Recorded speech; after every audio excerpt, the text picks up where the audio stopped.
In the previous episode of Imperial Ambitions. Otto's decked on Saxony, who brought in Japan. France decked on Saxony, but did not bring in Japan. So now Saxony is at war with France and the Ottomans. Prussia declared on France. So there's like... This is so bad. This is craziness. And all of these wars that are independent of each other are all just going to make it either easier or harder on either side. It's insane. I absolutely love this. The third war of Prussian aggression. Slevik just came in and was like, not today, guys. Slevik is, just to put that into perspective, that's 1,200 admin mana that he's lost. Wait, does he have Diplo? He doesn't even have Diplo ideas. Oh boy. Isn't it more to stab up in this mod as 400 base. Oof. So he's lost 800 times 3. 400? We've got a really big Prussian-French battle, but it looks like France engaged the reinforced stack.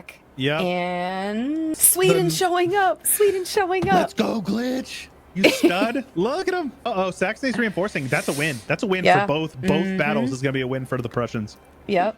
And I will say this, straight up, Sweden, you just saved the day. Yeah, you did just save the day, Glitch. And we are going to see, I believe, a Prussian victory here as long as the... We've got Pope coming in with another 92k. I just want to say that this Pope has had this same 92 stack the entire session. It's the same stack. Yeah. He actually just turned... Oh no. That's a it's Russian. the Saxons. Oh no, they rolled bad. They had to have. What happened? What just happened? Oh my gosh. Oh wow, I can't believe that actually went in France's favor, to be honest with you. They were fighting two different enemies that were just reinforcing that battle. That's rough. That's rough. That's one though. That is just one. So let's see here. France is about 200 manpower left and Prussia's only at about 80. So we have a pause from Saxony. Honestly, Saxony, yeah, I would pause too. This is he's gonna do the 30% with autos, maybe? He can go with the white piece against the autos. That might allow Japan to come in. We're going to watch a Frankfurt stack wipe. It looks like 80k Pope men are going into Frankfurt. That's so dirty. Yeah, they pieced out the Ottomans.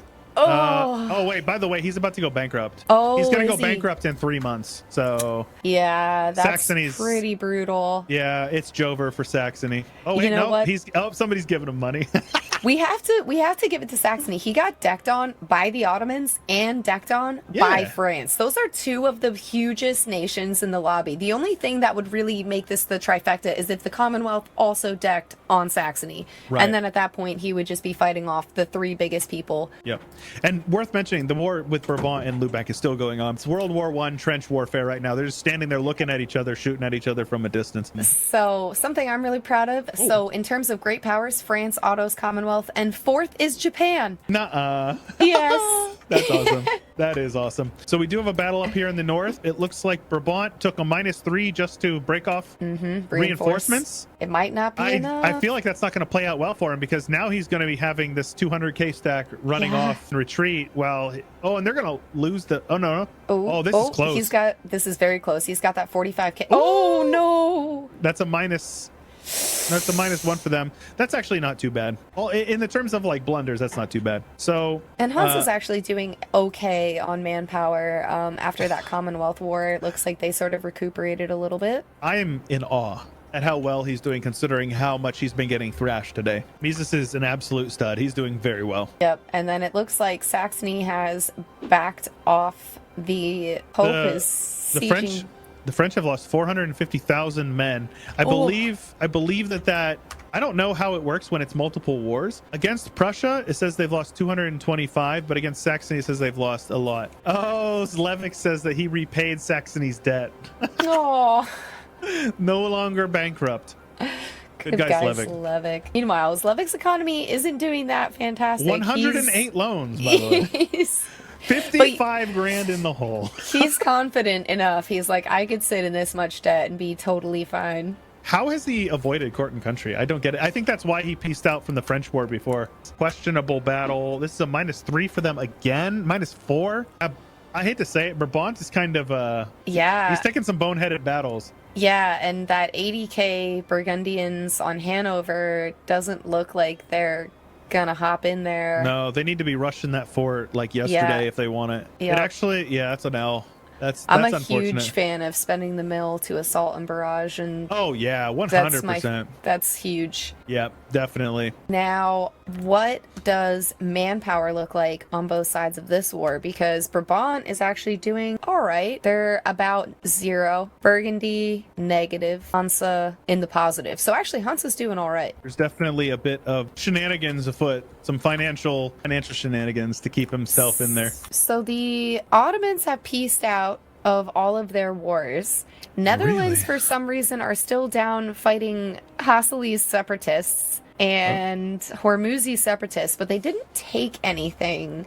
Oh, the Ottomans. So I wonder, why are they helping the rebels? Is he just being a good guy? I don't know. He's almost 80,000 in the debt in the debts. In the debt. He's got rebels looking to enforce, but it doesn't actually look like he very well may not. Oh, a Commonwealth declared war. Oh, now's your chance, Commonwealth. Okay, Let's go. No longer a gank, by the way. Oh, yeah. That is tragic. That is so tragic.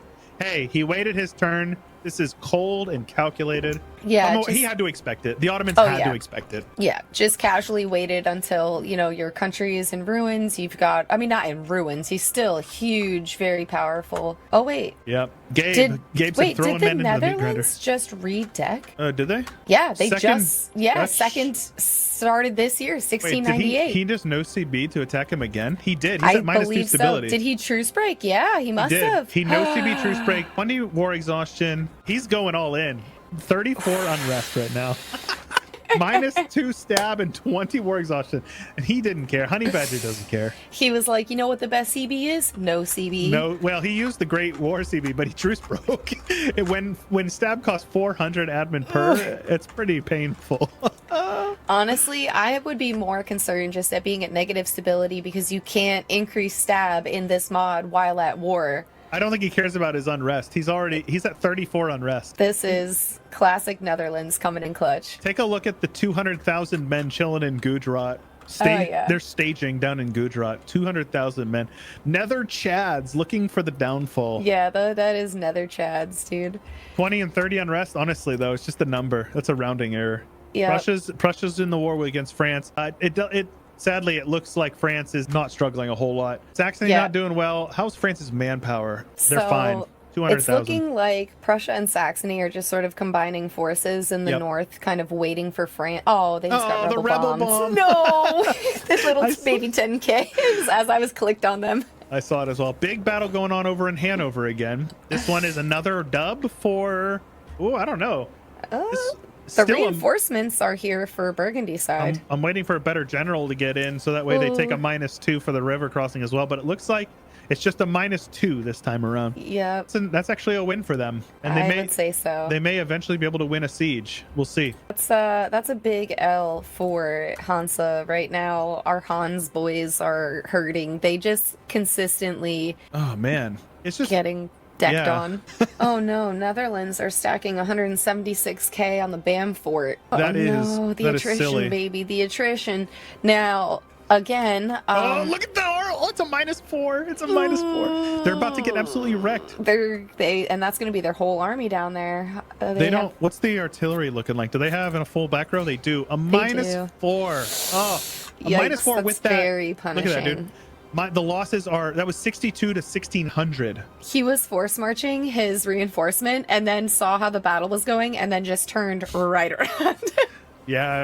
Yeah, that's foolish. That's very foolish. He just lost like 80,000 men in that battle. This is a spite war. This is a truce break. I am so pissed that you pieced me out from this previous war that I'm going to go right back to it. Meanwhile, the Commonwealth absolutely destroying with no checks at all. Autos are really focusing this Netherlands war, so I'm assuming the Commonwealth is going to be able to make some pretty big gains. Commonwealth is unmolested up here in the north, and they're just pushing into Carpathia very free. And Prussia just won a battle against France. We are again seeing the standoff down here. It looks like France is very happy with their 57% war score. I'm wondering what the peace deal is going to look like. Saxony and Prussia are not pushing down into this. It's hard to say. I think that this war against Saxony is literally just like a make them bleed because he can't take anything. Like Yeah. he literally can't take anything in this war. And he doesn't need money. This isn't like a money war. The only thing that he's doing is hurting Saxony. Sadly, it doesn't look like, even with Prussia very bravely stepping up to defend Saxony, paying off his debt and sending all of his men in, France is just too unstoppable. Right now, we've got some two big battles going on in Lubeck. They did just lose one, and now Brabant is coming in, and hopefully with enough reinforcements, it looks like they've got this battle got it as in the well. bag. Mises Yeah. He's doing really well considering the fact that he got caught while with his pants down, 100%. Yeah. His pants were not only down, but also off. They were, yeah. So just to put it into perspective, though, Brabant and Burgundy are being incredibly reckless with their manpower. Mises has lost like 33% less men, like a third less than Brabant and Burgundy. Crazy. Yeah, he's taking much better battles. He's being really reserved, really smart, conserving his manpower. I will say, though, that when it comes to economy and numbers, actually, he's doing much better in manpower than Burgundy and Brabant. Yeah, because they're just suiciding their armies. They're just the lemmings off the cliff. Yeah, they're straight up. That's it. They're straight up. I mean, they're winning, but at what cost? Like, seriously, what is the price of a mile? They've lost 1.5 million men, and they've taken like 5 provinces. That's crazy. Very Lord Farquaad about it. Some of you may die. That is a price I am willing to pay. Ooh, we're seeing a big Commonwealth autos battle down Belgrade. here. Let's do it. Ooh. Now, And looks like it's going in... A -4 for the Commonwealth. And I thought that they were going to have it, but these rolls... That's a -4 that he's about to win. They have the same discipline, same mill tactics, but autos do have a little slight bit of a morale advantage at the rolls. It's all up to the rolls right now. That it's a 0 to a 0 right now. It's a 0 to a 0. What are those numbers? Both of them hit 0 morale. On 57% on a siege tick as well. Honestly, the fact that they won that battle is a really big game changer, because that means that they were able to get the Belgrade fort, which is huge because it's hills. Yeah, that's a real... That -2 was painful. If that wasn't a -4 rather, that was a -4 battle right there. And they still won. And it looks like Autos has sort of just given up on the Netherlands war. Netherlands just sieging down the islets. Oh, we have a pause from Burgundy, so we've got a peace deal. Yep. So it looks like Bavaria is now gone in on Burgundy. It's a nationalist war. Yeah, it is. So back-to-back wars for Burgundy. That's probably why they wanted to GTFO. And Burgundy has no manpower. Yeah, it's not going to go well for them. He's got -20, give or take. Is here. What Look are you Milan. doing?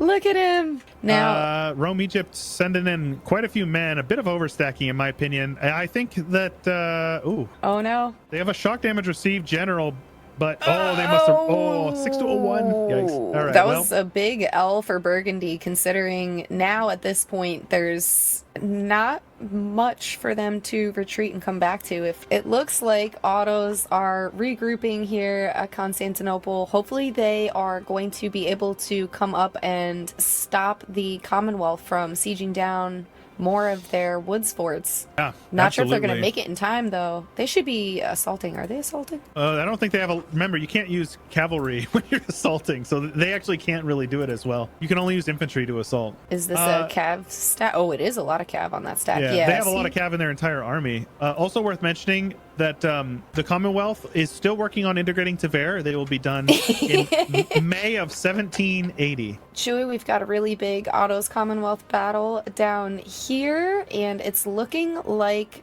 right now. Oh, okay. That's is that on Belgrade? No, it's on the Woods Fort. How long has Hungary been out? Hungary is a subject of the Commonwealth. That's some smart little reconquesties. Okay. Oh, it is spy network. What am I thinking? Oh, yeah, good call. And France is actually in Prussian land. Slevik just sort of hanging back, waiting for a good spot to attack them. Oof, not looking good. Commonwealth has been integrating Tver for 128 years.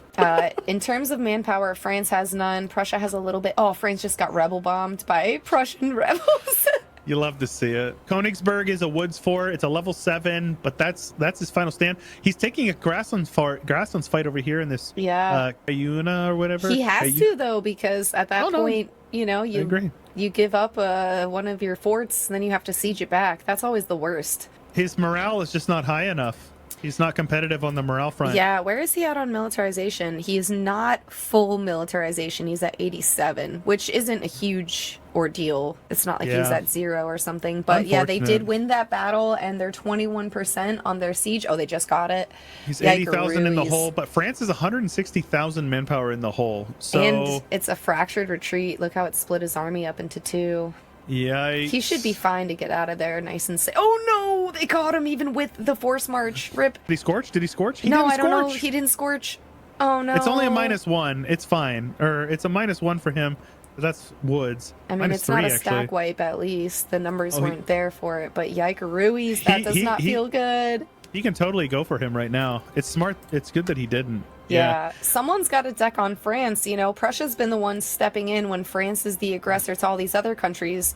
You know, we need Milan to deck on France right now to stand up for his savior Prussia. But Burgundy is slowly getting pushed in over time here. So it looks like that war is essentially over. Oh, poor Slevik. Yeah, hate to see it. And he's got him surrounded there.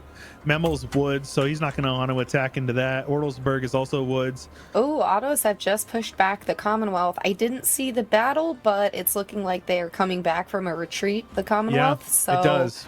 Coming from Slovakia there. And Belgrade looks like it might fall again. The Ottomans have lost almost 14 million men this campaign, with France losing 12.5 and the Hansa losing almost 9.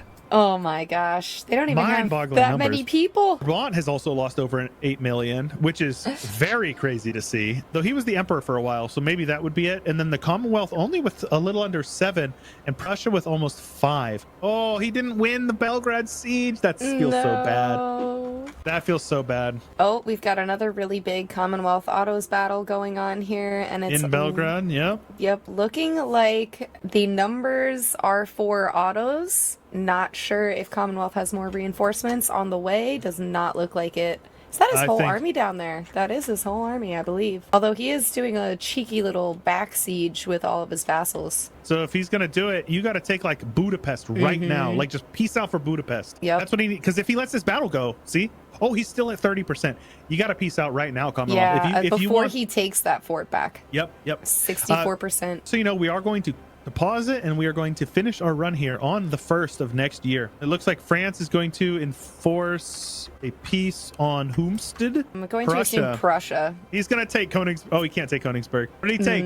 He took Ocel. No. I love that. I love that so much. That's hilarious. Ottomans need to be pieced out. He needs to enforce this peace like yesterday. If he doesn't do it, it's going to hurt him in the score. If you want to put the Ottomans down in the scoreboard, you got to do that. Either take Kefir or Budapest. One of the two. You can do it right now. Would that be enough if the transfer of ownership, would that be enough to bump Commonwealth over the Ottomans? Probably not, but it would hurt the Ottomans enough to justify it. And that's all that matters, really. Yeah, right. At the end of the day.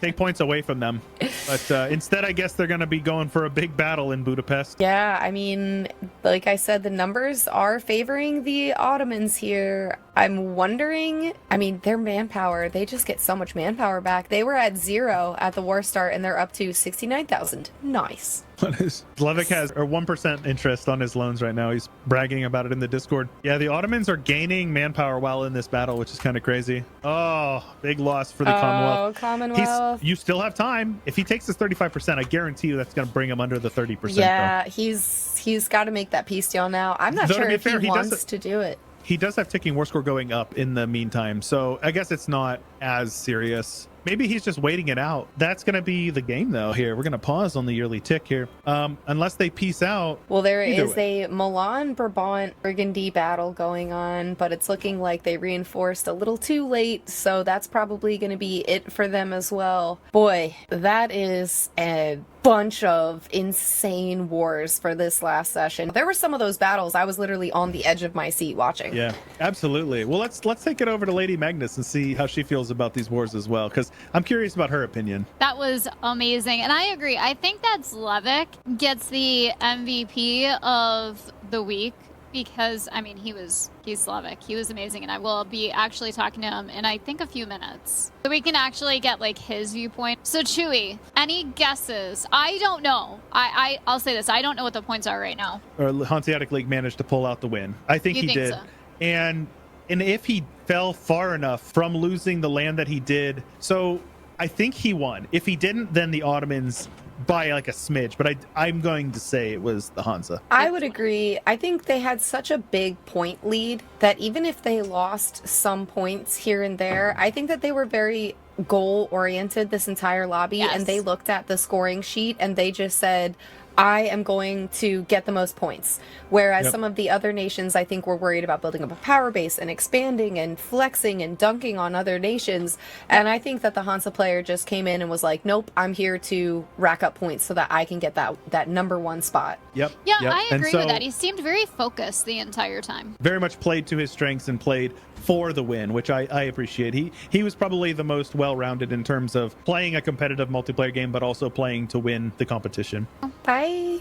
Slavic, did you have fun tonight? Yeah, I mean, that's pure pleasure. That's playing Prussia. That is, and you know, we kind of have like kind of gentle argument with Commonwealth. We didn't step into each other's way, so I could just go around the whole Europe and save people from either France or the Ottomans, depending who was attacked. I have to say, it was very gentlemanly of you to pay off, what was it, 19,000 ducats in debt. I mean, I was just sitting there like, what? Twice. Oh, twice? Oh my god. 19k for Milan and 20k for Saxony, which was about to go bankrupt.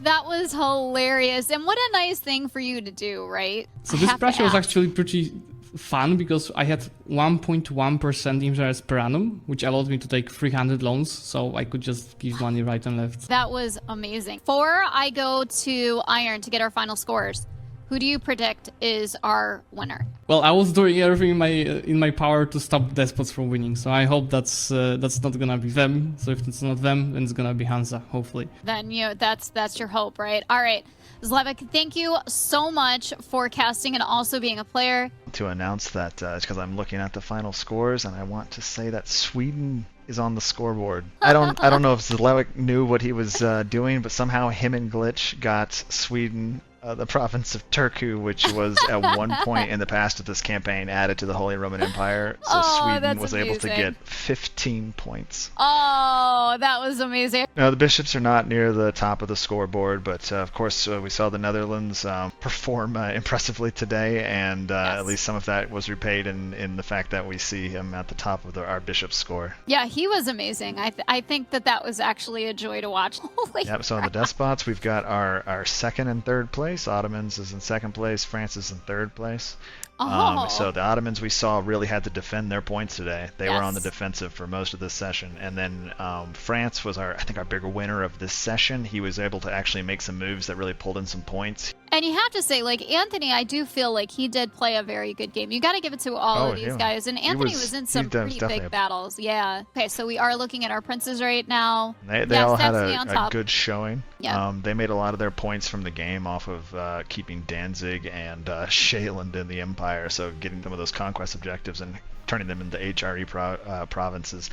But they also got a lot of points from the fact that the bishops and the magnates ended up losing all of their co-op score in the past couple of sessions. Yeah. So the princes were gaining points from that objective as well. And I have so to mention, they're fairly high. And before we switch over to the magnates, I have to give it to Joss just a little bit. I mean, Joss was actually super fun to watch as Burgundy, so I want to give Joss that shout out. Yep. And then the magnates, and yes. Yep. Okay, so we have our first place, Mises on the Hanseatic League. I was able to pull in first place, and then Frankfurt fell down to fourth. I think, so Slavic is definitely, I feel like, going to be very happy with us, because he did everything that he could to make it so that the Despots did not win. Do you think that actually made a difference with him coming into this final session? Or do you think that this was going to be the way that it was? It's hard to say. It's with the trade nodes. If Mises wasn't able to just control the trade nodes as he wanted, because he spent most of the time at war defending his land, so I'm surprised actually that he was able to gain enough points to stay in the lead on this session. But his main competition, the Ottomans, was on the same boat the whole time, defending his points for his life the entire session. So I guess that's how we ended up with it not changing. Yeah, you got to give it to all of them. I mean, they did a great job, and there was so much war the entire 7 weeks, which of course that's what we expected to see, right? Like we knew that there was going to be a lot of war coming into it, but definitely this last session today, they really had to sit there and just defend themselves incredibly. And you got to give it to Maces because he hung in there. And that's, I think, what we said is we were kind of looking at it going, oh my God, I don't know if he's going to be able to keep this. And you got to give it to him. He did a great job. Yeah, they showed a great skill at prolonging those wars, even if they knew they weren't going to be able to come out as a win. Just how to basically tire out their enemies. They had, some warning that there was going to be some new challenges in it, but how to tackle those challenges is not something that they could bring in from their thousands of hours of experience. They had to adapt as they saw what was going on. It was really fun watching them be tested for this mod and seeing how they were able to adjust for some of the challenges that they had. So thank you so much, Iron, for being here and for creating this for us. It was a great amount of fun, and I had a great time with it. I hope that the players did also. Yeah, it was my pleasure, and yeah, I really hope the players had fun with it.